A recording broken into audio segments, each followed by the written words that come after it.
Update sa bahay ni Carla, yan po ang pag-uusapan natin sa video po natin ngayon.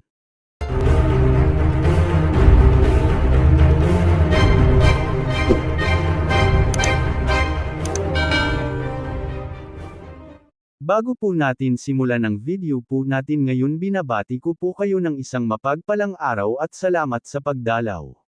Shoutout po sa bumubuo ng Kalingap Rab at shoutout po sa buong team ng Kalingap. Sa kakatapos nga lang po na episode 29 ng Jump Carl ay binahagi ni Kuya Rab ang update sa bahay ni Carla. At sinabi niya nga po na mas malaki nga ang diferensya ng ibang bahay kesa sa bahay ni Carla, sa kadahilan na nga rin po na mas maraming sponsor ang natatanggap ng Jump Carl. At ayon din kay Kuya Rab, ngayon lang siya nakapagpatayo ng bahay na 3 ang kwarto at may aircon pa. At bagamat di pa natatapos ang bahay ay meron na nga rin pong nag-sponsor ng mga kagamitan kagaya ng oven at chandelier. Pakinggan po natin ang update sa bahay ni Carla.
Nakakatuwa lang isipin na marami talagang nagmamahal sa tambalang Carla at Jomar, na siya namang lubos na pinagpapasalamat ni Carla at Jomar.